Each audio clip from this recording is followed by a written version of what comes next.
All right, we're live after a poor test run where we actually weren't live and recording. We are here on the From the Bleachers podcast. I'm your host, as always, Shamus Clancy, coming to you from the Green Nation Radio Podcast Network. I'm doing a special show today.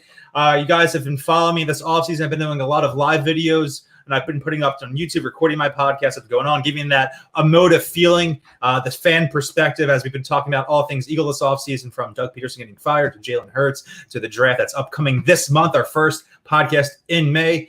I did a live mock draft going through some picks earlier in the offseason, but now I'm doing something different today. I'm doing a live stream currently on YouTube through the great app StreamYard. What I'm doing here now is this will be up on the BGN feed. I'm sure you're listening there, but this will also be posted if you want to look at it later on our YouTube channel, Bleeding Green Nation. The link to that YouTube channel will be in the podcast description.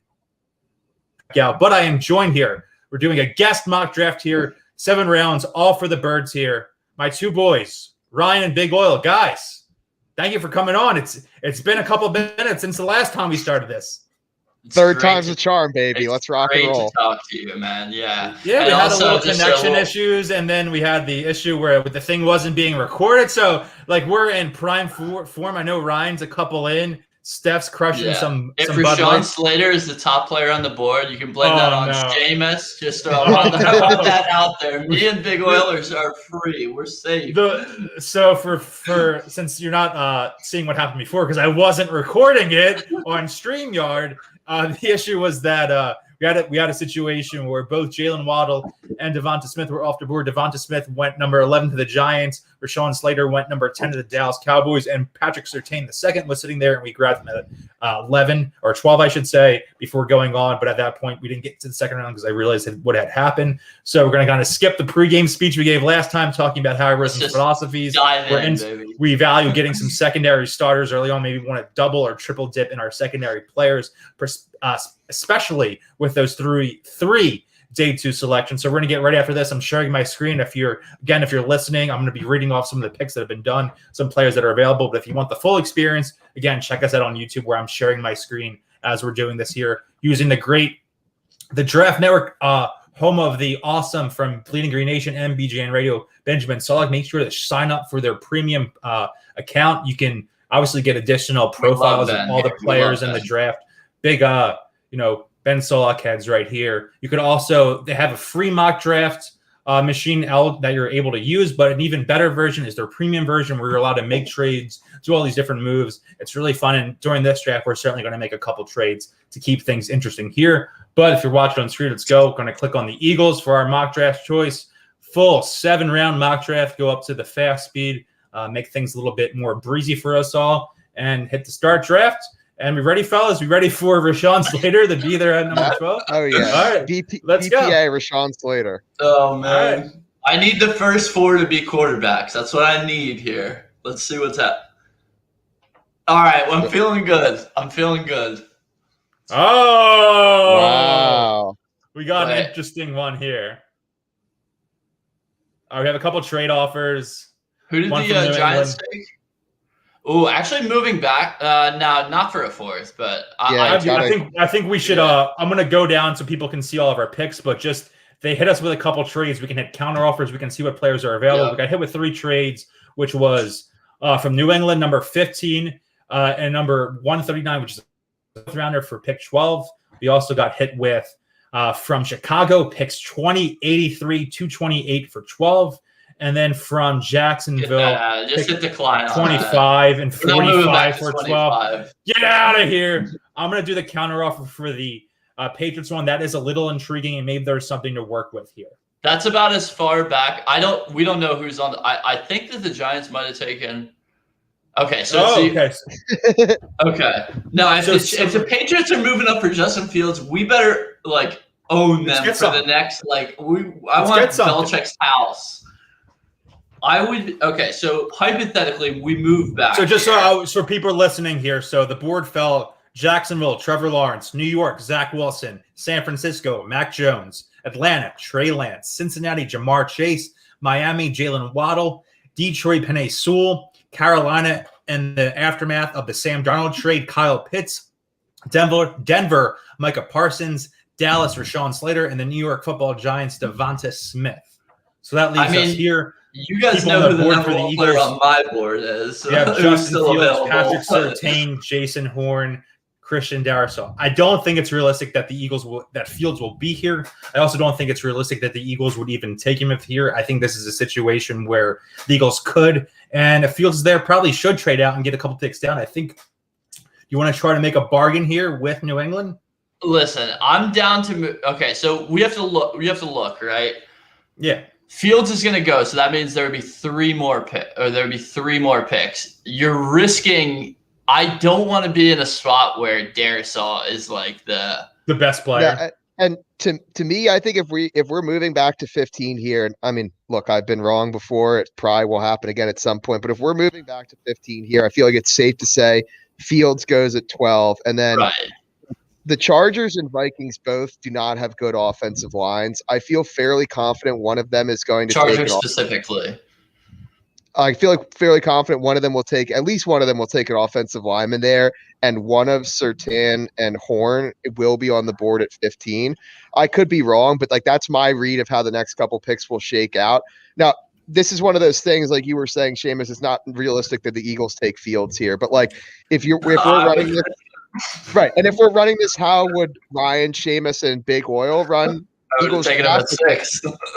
Right, Justin Fields is probably the pick here, no trade down or anything like that. But if we're talking about how Howie Roseman's going to run the draft, then yeah, I think another trade down here is definitely a realistic possibility. We got to get more than that BS fourth that they offered though. Let's third and throw like another 40, fifth in there too. Let's see what's going on here. Let's try to get 46 and give up a 7th rounder.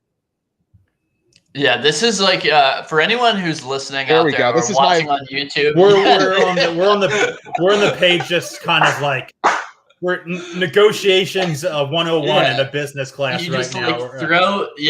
Wait until throw like 150 in there. Yeah, that and then. Oh, they'll definitely do it for 150. Yeah. I mean, I think we can get away with it. I feel like that's not enough. Here. Yeah, listen, they're getting the quarterback of the future. Lock it in, 189. And then, just send them the one with 189. They're getting, come on.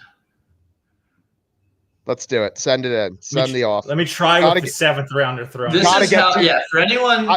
If we don't get 242 back, I walk away from the table. The Draft Network, and again, we're like 40 minutes. We're like 45 minutes into this, so I'm like definitely a few more beers in than I was intending to be. Shameless plug for the Draft Network. Listen, it's $30 for the whole year, and it would go into next year's draft cycle too. You need the trades. You need to be like This is how it's done here. All right, so we're gonna hit them with 12 and 189 for 15 and 46. We're down for this. That sounds fantastic. And listen, the Chargers the Chargers offensive line has been dog water for 400 years. They got to take a Darrisaw. That's all I'm saying. All right, lock it in, baby. And this is about as far down as I would be willing to trade down. When we run to the podium for Horn, it seems like. Yes, so I'm just going to decline all of this because we want. Yeah. Oh, J.C. Horn was taken. I'm an idiot. Oh no! We pulled a Howie. We outsmarted ourselves. Oh my God! See, this is listen. No. Oh no! All right, now to me, now you trade back again and get Mo. I trade down again. Yeah, we pulled a Howie. Oh man, maybe I was drunk. Oh my God, what is it, dude? Oh my goodness, I'm down horrendous right now. Oh no, we messed up big time. For the record, this is why you do this. This is why we're down absolutely horrendous. For the record, in attempt 1, Patrick Surtain is holding up. It was on the board at 12. It's Shamus' fault. Take my word for it. There's no video evidence, but trust me. So we moved down. Do you want to move down to 20 again? Yeah, hit the trade thing again and move down a couple more picks, honestly. Oh, wait, it doesn't bring up the previous ones? But I mean, we know. I think Miami was one of the teams that offered in addition to the Bears. Yeah, move down. Yeah, see if you can grab probably not 52, but see if you can grab 83. Sorry, I'm too many beers. Let's do. Sorry, I know BGN is a wholesome. Let's do 20 and 52 for 15 and 240. I'm pretty sure they're going to take it.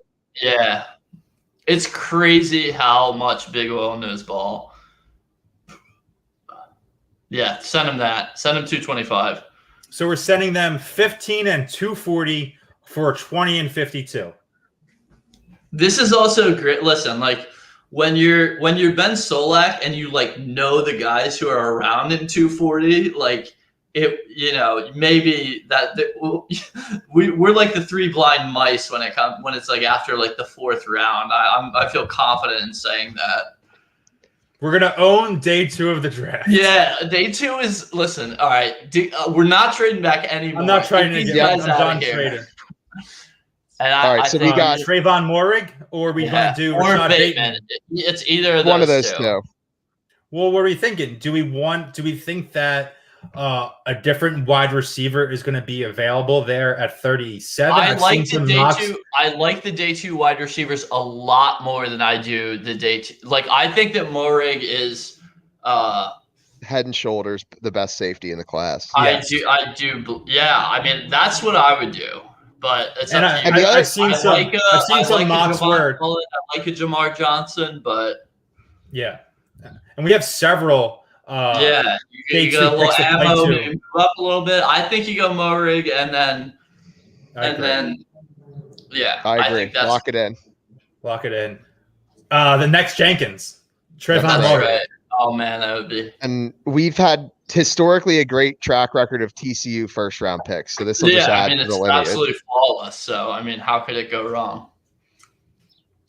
So Trayvon Moehrig had worn 7 in college. What if the defensive back rule, the uniform change rule, to make that, and Flacco gives up 7 and he wears 7? If he wears 7, he's going to. I'll send Flacco to jail, and then Moehrig can get 7. How about that? All right, I like it.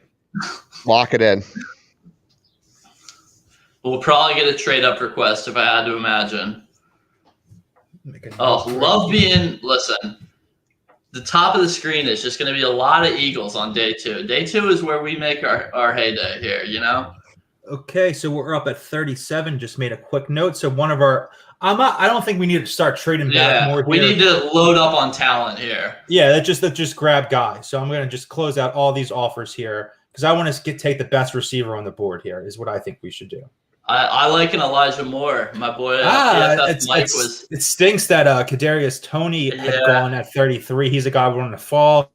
31, Terrace Marshall Jr. from LSU went to Kansas City. Those are 2 guys. So we're thinking an Elijah Moore as kind of our slot juice guy. I think that I'm a fan of his. I like Rondell, but I don't like Rondell as much as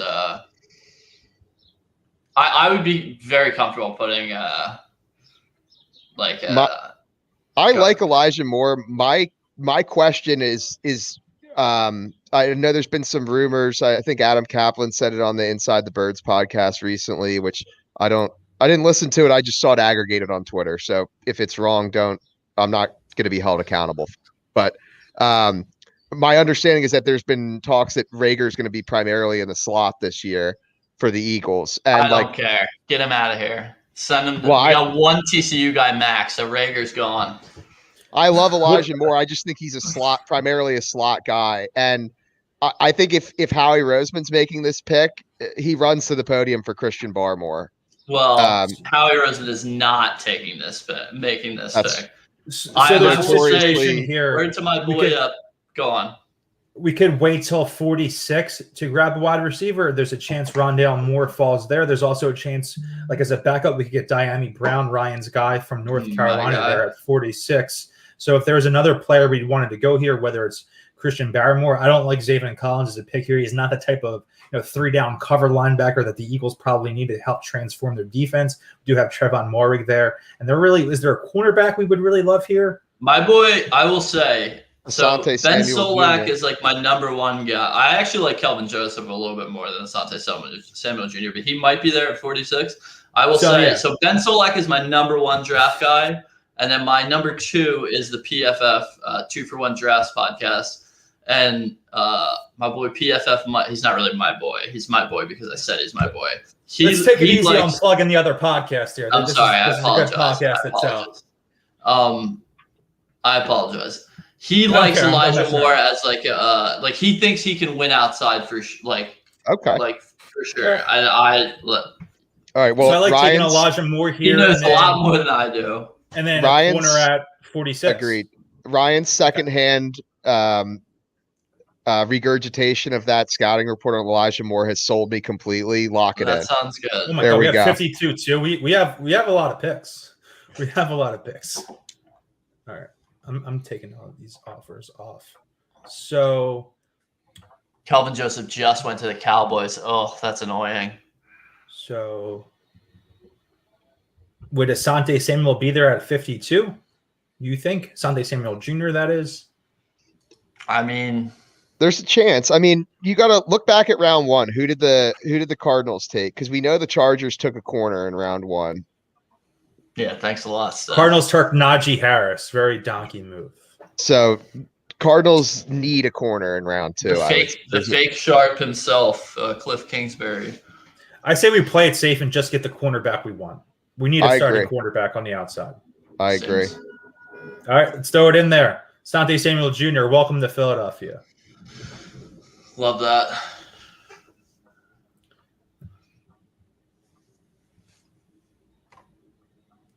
All right. Let's see the board here. I like a Gregory Rousseau here. I actually really like that a lot. Yeah, now feels like a fantastic time to take Gregory Rousseau. And also, especially now that I see Jabril Cox is off the board here at 51, right? One pick before us. And boy. Obviously, I mean, not obviously, but Jamin Davis went in round 1 of this mock. So there's he never falls to the Eagles in round 2, Jamin Davis from Kentucky. He never falls to us. So yeah, I'm all good with locking in Rousseau. It's an upside play here in round 2, and when you have 3 second rounders, because you know ball like we do from trading down, it's a gamble worth taking, especially because he can. They're not relying on him to be a 10 sack guy year 1 with the DNs they already have on the roster. Number 4 edge defender on the Draft Network.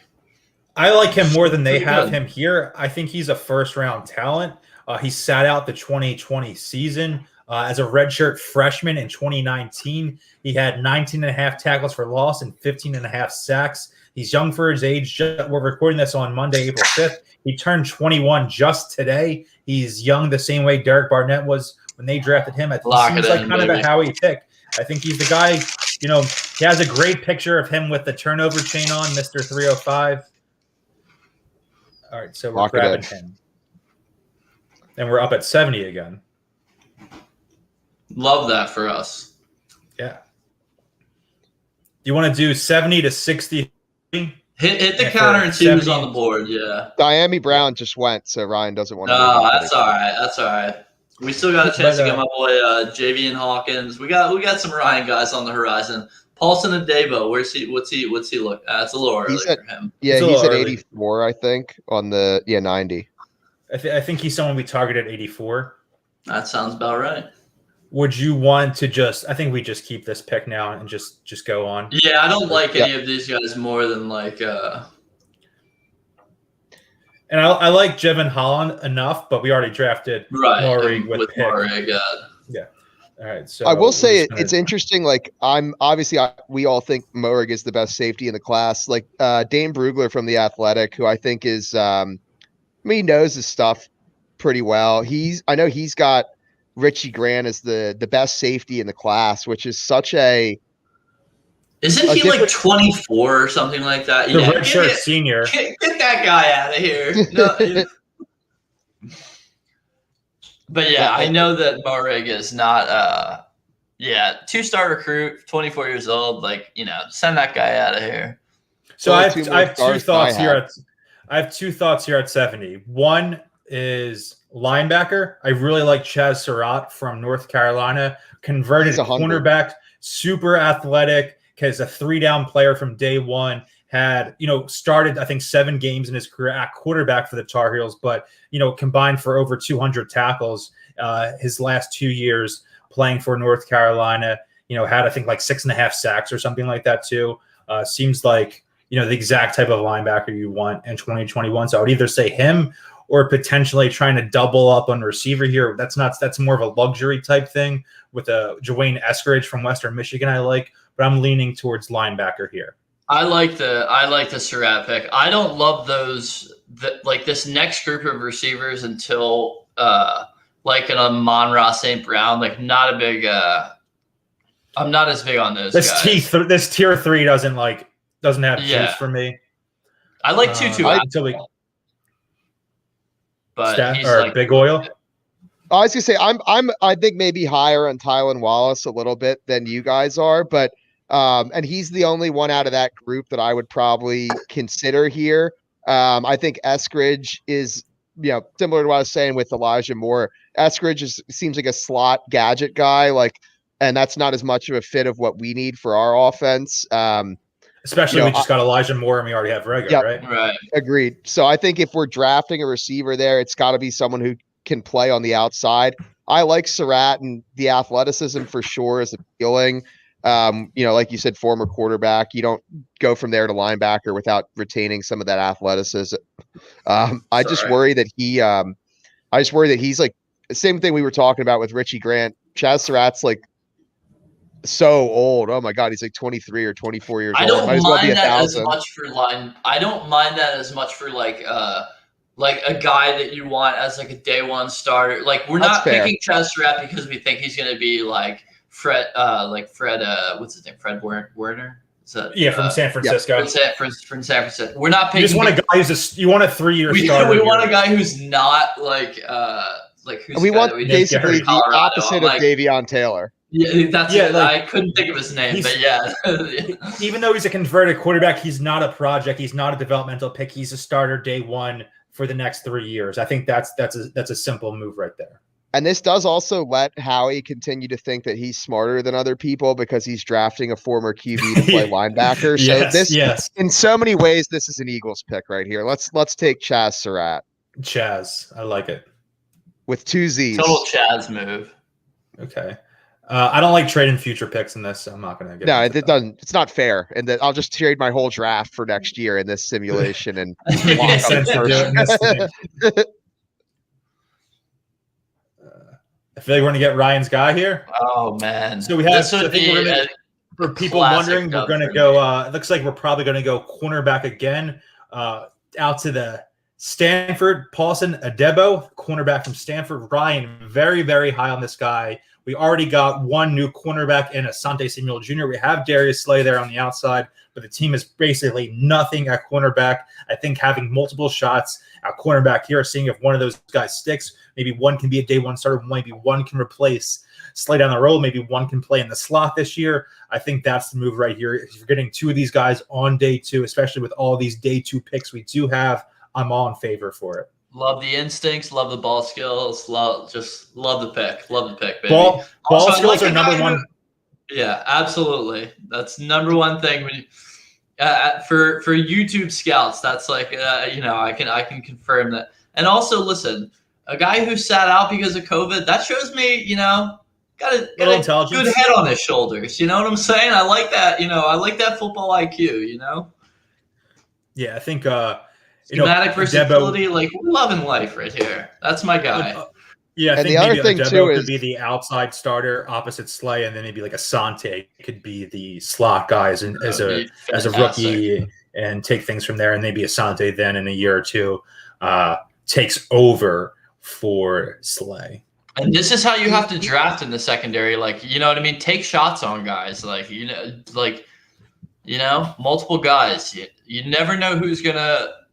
I mean, hopefully but you don't want to, like I said, be too confident in your evaluations. And Go on, Steph. I'm just rambling here. No, I was just gonna say, and to me the final point in Adebo's favor there at 84 is that I can't remember another Eagle that's been drafted from Stanford since Zach Ertz. So they've just same thing as TCU, another great pipeline of strong talent. Would we potentially want to trade up? We do have a ton of picks here later on in the draft. We already have selected 1, 2, 3, 4, 5, 6 players, and we're only in the 4th round. Do you want to consolidate and get up to 108 here from 123? The trade we're being offered from Atlanta is 108 for 123 and 225. So what do we need that we don't have any glare? 240, you know, that's what I would say first. Also, the only the I reason love Deontay Brown. Yeah. Listen, he's a guy that everyone knows. I think he's interior offensive line is. Yeah, I mean, he's just like. He was the guy in the national championship game that looked like the biggest guy on the field. That sounds fantastic. He's 108. He's right. He's the second IOL available. Okay, yeah, let's go. Yeah, he's the dude who had like the 14 knee braces on. He's like, I love the vibes. I don't know. Like if I'm going to have like a guard only interior lineman, like I want it to be a massive mauler. Like I want him to be Brown. Like the meanest MF. Just learn under Brandon Brooks for a year and then especially if you've got Sayamalo potentially kicking inside as the long-term center when Kelsey leaves. Like, look, between Brooks or Kelsey, you're going to need to replace an interior lineman. I would say sooner rather than later, probably within the next 2 years at most. So I like it. Stoutland loves his Bama boys.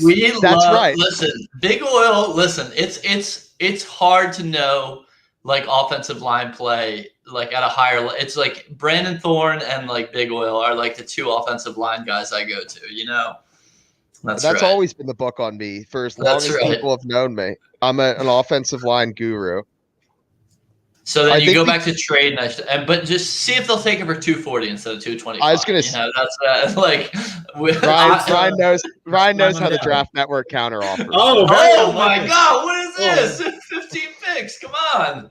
I mean, who cares? Whatever. We have 224 as well. That's fine. So for our future picks, we have 123. We're getting up to 108, and we'll also have 150, and then 2 pick in round 6 and round 7. That feels good to me. So we'll have this, we'll have 150, and we'll get 2 late round flyers.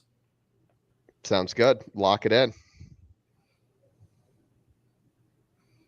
Great. They better accept it. They offered it to us. Yeah, they're actually like the next. Where we get there? What are you thinking about the running back? A little running back with some juice to take over for Boston Scott. I can see that. Javian Hawkins. Listen, we come through with Adebo and Javian Hawkins. I'm going to be feeling ripped. I'm not trying to trade up for any of these picks at this point. No, I agree. You know? And I want those 2 lottery picks at the end in the 6th and 7th round. I think you go like a receiver and edge, developmental edge guy. Yep. Although I'm a little less inclined for developmental edge guy now that we have Rousseau. That's totally because he's kind of I don't know if it's a guy you try to stick on the practice squad for a year or 2. So let me ask you guys. I know Javian Hawkins is our guy. What are your guys think? What do you guys think about Kylan Hill and Chuba Hubbard? I like Chuba Hubbard. I would be fine with any of these. I would be fine with any of these guys. I will say I like a running back. If we're picking like a day, be up. Well, obviously we're not picking like a day 1 or day 2 running back, but I like a guy with less miles on his on his tires. I guess I would say. Yeah, Javian Hawkins has 420 touches in his college career from scrimmage, and he scored 17 touchdowns. That's But Hubbard, I would be fine with any of these guys. I'll defer to you 2. Well, do we want someone who's a little bit better as a pass catcher? Because I think I am weary that Miles Sanders can be a consistent threat in the passing game. I think Hubbard doesn't really offer any upside there. I think I get some shades of DeMarco Murray for him, and I'm definitely talking about Dallas era DeMarco Murray rather than the loser we saw in Philadelphia. So I am more in favor of Hawkins here, but I could be talked into Hubbard here if one of you feels more strongly about it. I like Hawkins. Yeah, I'm fine with either one. I guess the devil's advocate argument I would make to that one is that, I I think that Miles Sanders' pass catching struggles last year were much more the result of Wentz being the worst quarterback in the NFL. Quarterback who couldn't throw a 5-yard pass. Yeah, and I think it was much more that than it was him. And we saw that 2019, he was a legitimate weapon out of the backfield, Sanders was. And even like Boston Scott can catch the ball. I know last year was very disappointing for him coming off of like a great – he's got the skill set to do it at least. Yeah. Maybe we go off script and hit Hubbard then? We've been a Hawkins guy, but I think he's more of a pure runner than Hawkins is. And that's my thinking is that if you're building a backfield where you already have excuse me, Jesus. If you already have Sanders and Scott in the backfield, and I'm not saying we need to be drafting with the expectation that Boston Scott is a part of the long-term future, but like, he's going to be here in 2021, right. And Hubbard to me fits a better role in a committee that has Sanders and Scott already than Hawkins does. Like, to me, if JV Hawkins gets drafted, I'm cool with that. But like, Boston Scott should be prepared to find a new place to work and live in the fall. Because like I think JV Hawkins is still going to be here. Philly area legend from That's here. Right. I love that take. My vote's for Hubbard, but I'm not going to lose any sleep over Javian Hawkins in our fake mock draft. You talked me into that. I love that pick. I'm doing juice levels are off the charts for that pick. Wow. For my newsletter this week, I'm doing a mock draft on Friday, and I do have the Eagles taking Hubbard, so I would be into this pick. I think it would make sense, and I definitely want the Eagles to take a back on day 3 to fill out this rotation. So pick 150, Chuba Hubbard, Oklahoma State. Welcome to Philadelphia. Didn't he give Mike Gundy the FU as well? Oh, he did. Lock him in, babe. We should have taken him in the third. Yes, he's good vibes. Good vibes for the locker room. So we have our picks are like 226 and like 240 or something along those lines left. So just to go over the picks we have now, we won't be on here too much longer. Just to go over it, pick coming up here. We have pick 20. Trevon Moehrig, safety TCU. Pick 37, Elijah Moore, wide receiver, Ole Miss. Pick 46, Asante Samuel Jr., cornerback, Florida State. Pick 52, Gregory Rousseau, edge, Miami, the U. Pick 70, Chaz Surratt, linebacker, North Carolina. Pick 84, Paulson Adebo, cornerback, Stanford. Pick 108, Deontay Brown, interior offensive lineman, guard, Alabama. Pick 150, Chuba Hubbard, running back, Oklahoma State. That takes us, we're now back up on pick 224 in the 6th round for the Eagles. I say I like taking a developmental receiver here. I think this place Smith-Marset is my guy. This is like the tier 4 of the receivers here. I think there is some value to be gained. We could go straight to the receivers for people that are watching on YouTube. If you're listening to this, check it out on YouTube here too. So we have Cornell Powell, and if we're taking shots late in the draft, I do like on archetypes. We've seen Clemson receivers have a ton of success at the next level. He kind of got buried on the team for, I think that he was a redshirt senior, I believe, this past season. I can double check here. Yes, redshirt season senior. So he didn't play a ton his first 4 years, but I think he did have 7 touchdown catches and about, I think like 53 catches, 800 and something yards, and 7 touchdowns as a senior playing this past year. Could be something there. Anyone else have strong feelings about receivers? You're got the weight guy, Ryan? I actually like Amir Smith-Marset, the Iowa guy there at 187, speed guy, and it's kind of similar to what we liked about how he did on day 3 last year with taking shots on, faster guy, guy with some speed, like Quez, Hightower and Quez. I don't feel strongly about these guys, obviously, because I'm just a guy. I don't do this. Also, I do want to ask: are Sage Surratt and Chaz Surratt are they related? The vibes there could be that's got to influence our pick, vibes there. I'm just saying. It's definitely a factor in the pick. And I'd be lying if I said it wasn't. I would, but like I said, I. Oh my God! This is an article from NFL Draft Lounge. the Surratt brothers, the next great family. We might have to do it. Oh my God! Let's get a draft we're really profile taking up ourselves seriously if we're picking guys because they're brothers. That's how it's like the Kahn brothers in backyard baseball. If they're both from the same teams, their stats go up. We're the new Sedin twins. You know what I'm saying? Oh, I love lock it in, baby. So just to go over, crazy they went to ACC rivals. I will say, Wake and UNC. His profile. It looks like he sat out as a junior. I don't know if that's a true junior season in 2020. Let me find out his. We're cornering the market on guys who did not play in 2020, and I think it's a great strategy. He's redshirted as a freshman. So as a redshirt sophomore in 2019, he had 66 catches for 1,001 yards, 11 touchdowns, good for 15 yards per catch before sitting out in 2020. I'm in. Yeah, lock it in. The vibes are absolutely immaculate right now. Yeah, man. I'm in 2.5, 215. Record-shattering high school career as a football and basketball player. Committed to Harvard. Holy shit! Lock it in. And you wonder why he sat out. I gotta make a mark on here to edit this. Football IQ, baby. 36-minute mark. We love a guy who sat out, and we love a team sit out. All right, so Sage Surratt, welcome to Philadelphia. We'll have one more pick. I think it's pick 240. I think. Yep. And I will just say here, I like going with a spot. I like going with a position that has like a high hit rate later in the draft, which I would lean towards the lines here, tackle, IDL, something like that.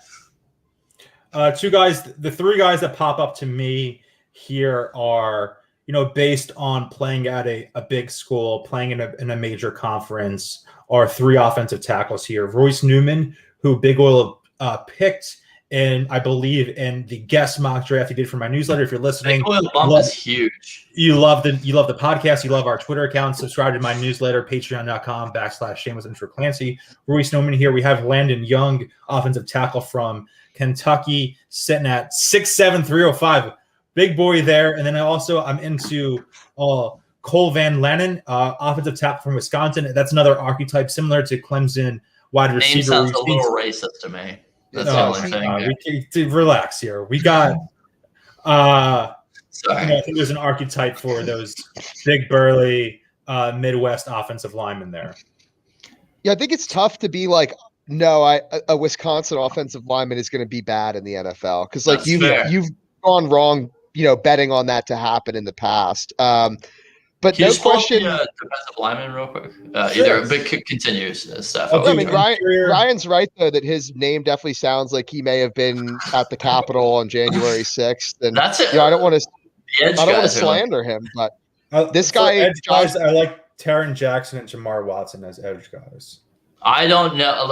I know next to nothing about any of these guys, so I will defer to Shamus and I will defer Jackson, to you guys. High production guy, Taron Jackson. Do you have an edge if you wanted to go tackle just to get it? I think tackle. I think tackle.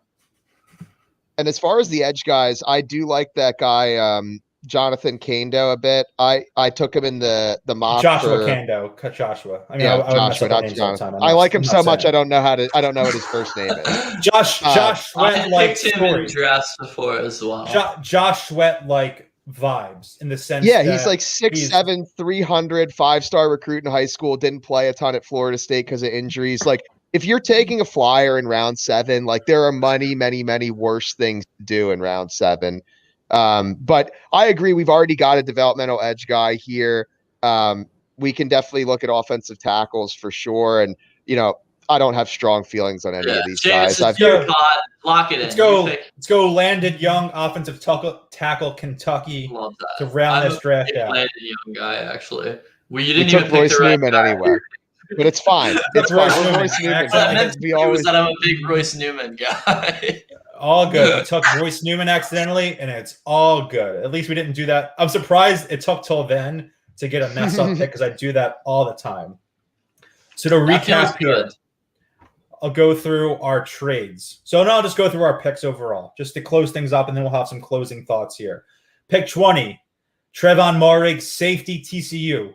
Pick 37, Elijah Moore, wide receiver, Ole Miss. Pick 46, Asante Samuel Jr., cornerback, Florida State. Pick 52, Gregory Rousseau, edge, Miami. Pick 70, Chad, linebacker, North Carolina, brother of Sage Surratt.